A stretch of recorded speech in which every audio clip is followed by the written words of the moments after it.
Pourquoi le pire est envisageable? Parce que nous vivons, à mon sens, une époque où, en dépit de grands progrès techniques, de grands progrès scientifiques, il y a une régression très grande, un peu dans tous les domaines. Régression d'abord politique. Nous voyons partout une crise de démocratie et nous voyons s'installer des régimes néo-autoritaires, pas seulement dans le monde, mais même aussi en Europe. La Russie est européenne dans un sens, c'est un régime néo-autoritaire, en Turquie, et puis en Hongrie, etc. Bon, c'est pas seulement une régression politique, c'est une régression sociale. Nous voyons partout un développement, une croissance des inégalités, et nous voyons aussi une croissance des précarités de toutes sortes, dont il ne faut pas oublier celle de malheureux obligés de fuir leur pays, soit en guerre, soit pour des raisons de famine, de survie. Nous avons une régression, je dirais, intellectuelle, parce que le mode dominant de connaître qui s'est imposé est un mode quantitatif fondé sur le calcul, les statistiques, et ayant en vue ce qui est calculable, c'est-à-dire le profit, et aveugle à ce qui est non calculable, c'est-à-dire les sentiments, l'amour, la peur, la douleur, etc. Donc nous avons une connaissance qui apparemment progresse sur le plan quantitatif, mais régresse sur le plan réel. Nous avons donc la pensée, elle est compartimentée en secteurs d'experts clos les uns les autres, qui nous rendent très difficile de concevoir le mouvement d'ensemble qui nous entraîne. Cela dit, nous constatons que dans cette époque régressive, il y a des foyers qui se sont multipliés sous des initiatives qui viennent des citoyens et non pas tellement de l'administration et pas du tout des pouvoirs politiques ni des partis, qui elles-mêmes montrent l'aspiration à une autre vie et à une autre société et à un autre monde. Et par exemple, on voit des centres d'agroécologie qui non seulement ne sont pas là pour produire une alimentation de qualité, mais qui, si elles se multipliaient, feraient régresser l'agriculture industrialisée, l'élevage industriel, qui sont très malsains, pas seulement pour la nourriture des populations, pas seulement pour les agriculteurs eux-mêmes, pour les urbains et pour la terre qui est complètement dégradée. Mais dans ces centres, nous voyons aussi des écoles où on essaye de former d'une autre façon les enfants en respectant leur individualité. Nous voyons des fraternités se constituer et aussi bien dans tel ZAC du côté de Nantes ou tel autre lieu, vous avez des tentatives de créer des relations plus fraternelles, plus solidaires. Disons, une aspiration à mieux vivre. Qu'est-ce que ça veut dire mieux vivre? À la fois plus d'épanouissement personnel, mais aussi plus de communauté, de fraternité, de solidarité avec autrui. Parce que l'épanouissement personnel, s'il est fermé, conduit au pur égoïsme. Il faut les deux. Et si vous vous noyez dans la communauté, vous devenez un instrument et un outil. Il faut les deux, l'autonomie personnelle et l'insertion dans une communauté. Donc nous avons une multitude en France d'associations dont les Jours Heureux est une des plus représentatives, qui justement vont dans la recherche d'une nouvelle mode de vivre, c'est-à-dire d'une nouvelle civilisation. Pourquoi?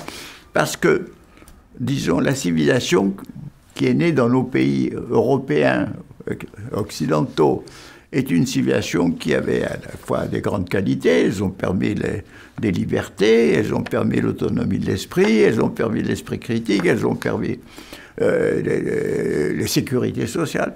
Mais en même temps, elles ont permis des traits négatifs qui deviennent de plus en plus importants. La destruction des solidarités, qui était celle de la grande famille, qui était celle du travail, qui était celle du village, qui était celle des voisins. Cette solidarité, elle s'est désintégrée. Les gens sont compartimentés, chacun dans son alvéole, et très difficile d'avoir une vue d'ensemble. Donc nous avons une dégradation qui est, disons, une part de l'économie qui se fondait sur la recherche du profit, est une chose. Par contre, l'obsession du profit et la recherche du profit maximalisée sans arrêt, aujourd'hui avec la compétitivité, est une autre chose qui a un caractère délirant et qui opprime les gens qui travaillent dans ce genre d'entreprise. Donc, moi, je vois, si vous voulez, que plus les caractères négatifs et régressifs se développent, plus il y a une sorte de résistance spontanée qui s'organise aujourd'hui d'une façon très dispersée, mais qui, pour la première fois, a trouvé un point de convergence avec ce manifeste lancé par Hulot et Berger. Parce que ce manifeste a été co-signé par un grand nombre d'associations. Bien sûr, il faut que se développe une pensée. Il ne s'agit pas de créer un parti politique, parce qu'un parti politique est une formule qui elle-même, aujourd'hui, me semble dépassée. Ce sont des formules hiérarchisées, où finalement, c'est le parti qui choisit les gens à élire et pas tellement les électeurs.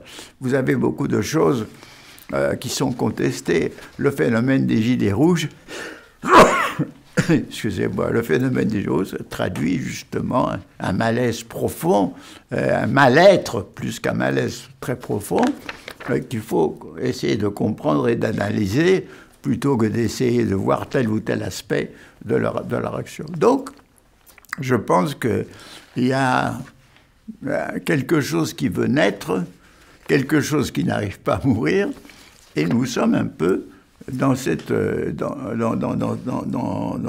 situation-là. Alors, moi, je considère que l'important aujourd'hui, en termes de résistance, c'est... D'ailleurs, il faut dire que la résistance, c'était quoi? C'était un non. C'était un non à l'oppression. Mais le non à l'oppression était un oui à la liberté. D'ailleurs, la preuve, c'est qu'il y a eu un programme positif qui a été créé, programme du Conseil de la Résistance. Donc, la résistance que nous parlons est un non qui est un oui. Et ce non consiste donc à résister à ces forces qui envahissent les esprits et quand ceux-ci se referment, ont peur de l'étranger, du migrant, du musulman, du juif, etc. C'est-à-dire cherchent toujours un coupable de leur malheur, au lieu de voir que c'est le cours du monde et la domination du profit et le fanatisme qui sont les coupables. Donc, il y a quelque chose d'important, il faut résister dans l'esprit. Il faut résister dans l'esprit, et il ne s'agit pas seulement d'avoir l'esprit critique, il faut avoir l'esprit complexe, c'est-à-dire être capable de voir tous les aspects d'un même phénomène, toutes les ambiguïtés, toutes les contradictions que l'on a à faire. Donc il faut résister dans son esprit, et il faut aussi résister concrètement dans des oasis.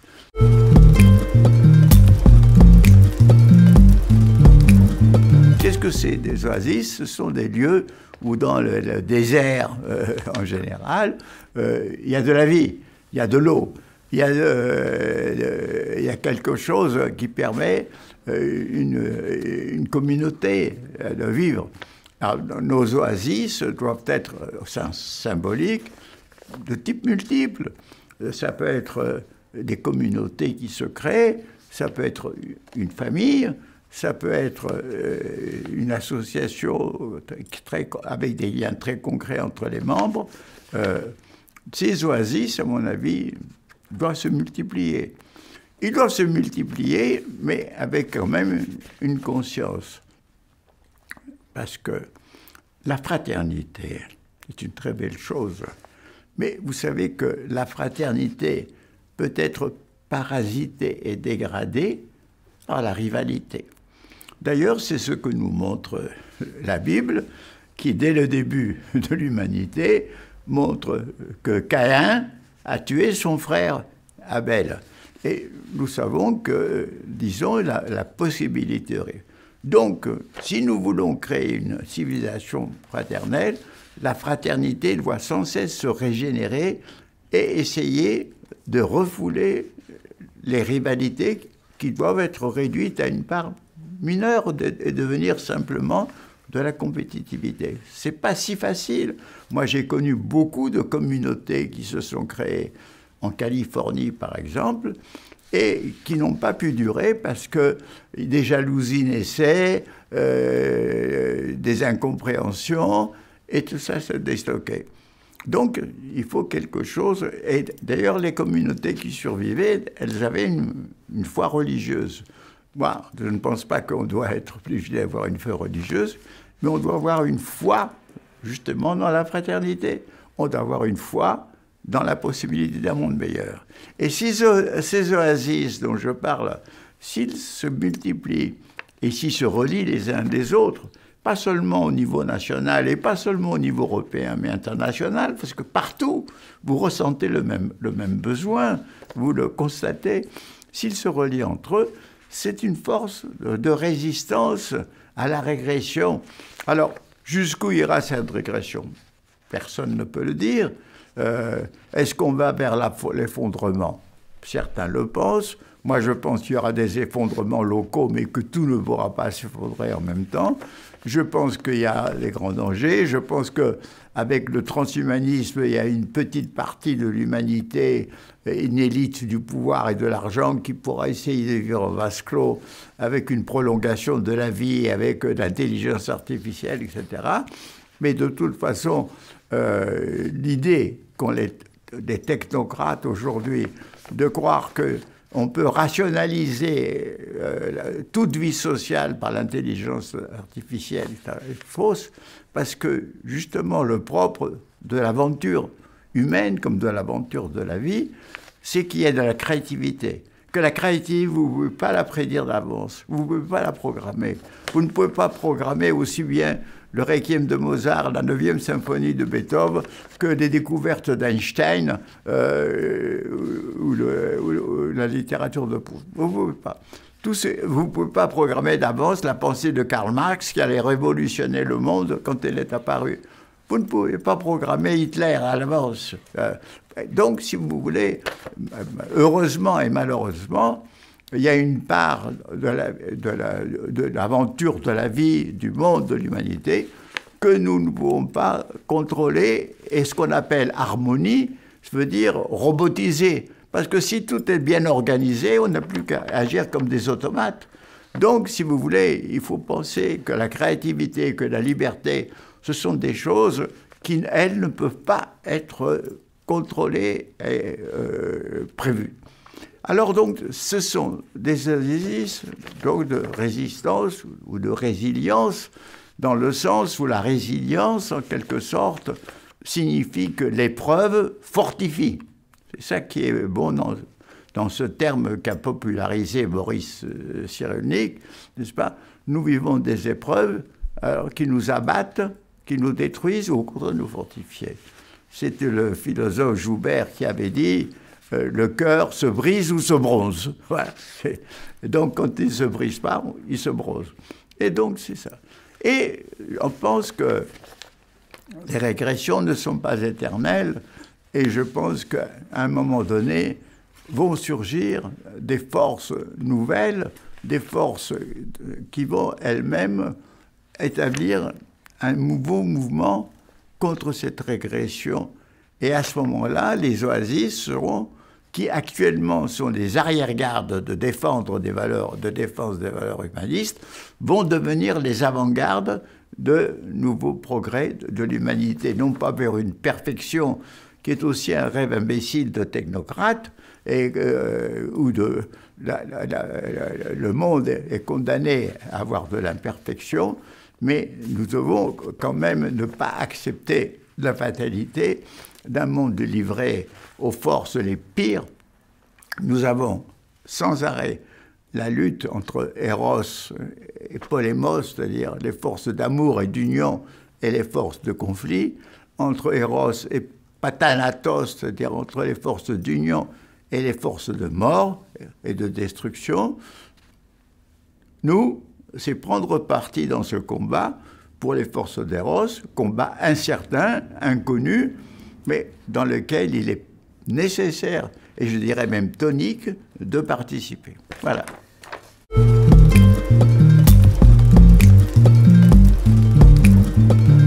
Moi, je ne suis pas un conseiller. Je vois que dans ces mouvements-là, il y a des choses qui ont surgi. D'abord, si vous voulez, une volonté, je dirais, d'autonomie vivrière, c'est-à-dire d'une alimentation non seulement fondée sur du local et du proche, et qui vous permettent de ne pas dépendre de grands circuits internationaux, etc. Il y a même, avec le mouvement des makers, c'est-à-dire de ceux qui, aujourd'hui, sont capables de fabriquer des instruments et des outils, etc., il y a une possibilité aussi d'avoir de nouveaux produits industriels qui ne soient pas condamnés à l'obsolescence programmée, comme tous ces produits. On est amené à faire des choix de consommation et comprendre qu'il faut éliminer non seulement le type de boisson gazeuse sucrée qui est très mauvais, surtout pour les enfants, mais de sélectionner sa nourriture et par là même, ces choix, s'ils deviennent collectifs, feront régresser l'agro-industrie et toute l'agriculture industrielle. Donc, si vous voulez, tous les choix de vie auront des conséquences sur l'ensemble de la société. Donc, c'est ça qui est important, c'est de choisir ce mode de vie qui va impliquer inévitablement des choses que l'on va abandonner et des choses que l'on va élire et qui donc pourront se développer.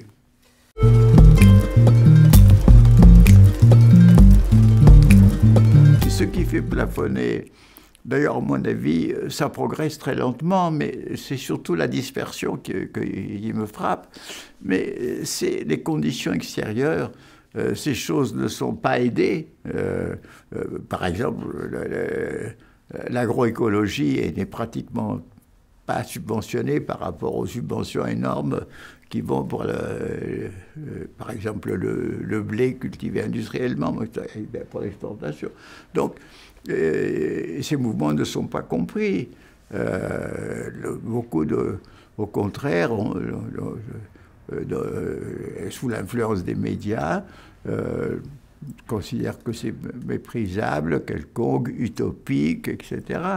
Donc, si vous voulez, il y a un effort pour faire comprendre, mais on voit à un moment donné, c'est toujours la même chose, c'est un message qui est nouveau, qui met du temps à entrer. Prenez le message écologique qui est sorti en 1970 avec le rapport Meadows qui montrait que c'est l'ensemble de la planète qui est menacée de dégradation pour le développement techno-économique. La lenteur qu'il a mis pour... Et pourquoi cette lenteur?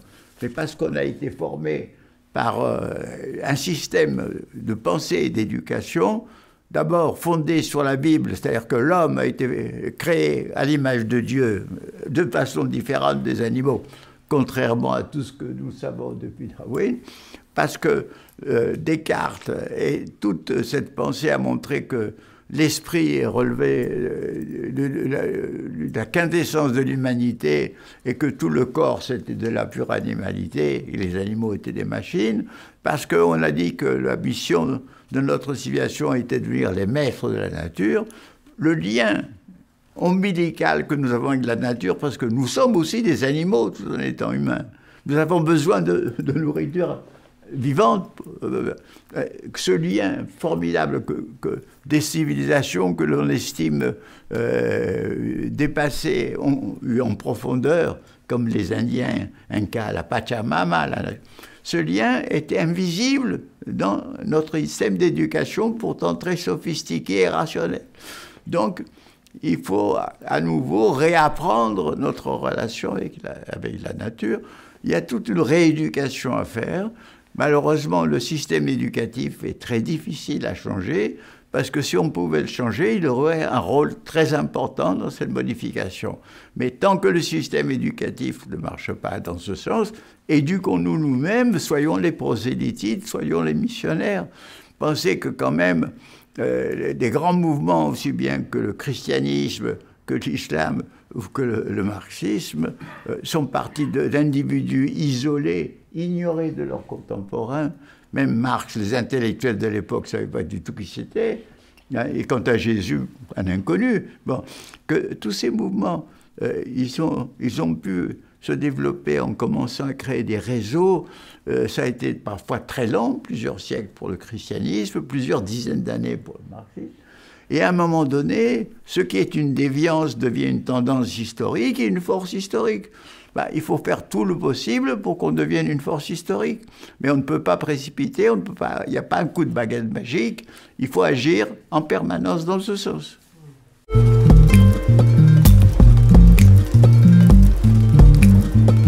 Il y a une chose importante.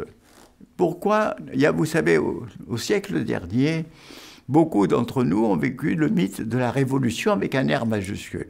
Ça voulait dire quoi? Ça veut dire que c'était la lutte finale entre les forces du bien, qui étaient les forces évidemment populaires pour le socialisme, et les forces du mal, qui étaient évidemment le capitalisme et la bourgeoisie. Mais c'était la lutte finale. L'un en allait pouvoir anéantir les ennemis de l'humanité et triompher. Donc cette idée-là, elle a échoué. Elle a échoué parce que, comme souvent dans l'histoire, cette volonté de révolution a déclenché des forces réactionnaires extrêmement puissantes, notamment en Union soviétique naissante d'une guerre civile avec tous les désastres qu'elle entraînait. Et dans le fond, l'exemple aussi bien soviétique que maoïste nous montre que c'est un système qui, dès le début, utilise la violence extrême, la force coercitive, parce que vous savez que Trotsky, tout le problème, il dit, quand il y a un problème, fusillez, on fusille. Quand on veut tout résoudre par la violence, finalement, on crée une société de domination de violence. L'échec nous montre que ce n'est pas une révolution qui va couper avec le passé, qui va changer. Au contraire, la métamorphose, c'est un très bel exemple, parce que nous voyons quand même un ver, une sorte de verre entrer dans une chrysalide et commencer à se transformer, et d'une façon tout à fait incroyable, se faire pousser des ailes et se transformer en être capable de voler, alors que c'est un être rampant.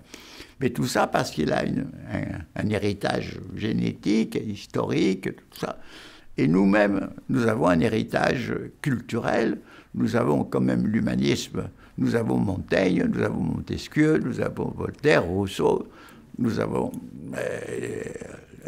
un grand héritage de culture qui lui-même est nécessaire pour la métamorphose. Et à mon avis, la métamorphose, elle viendra de quoi?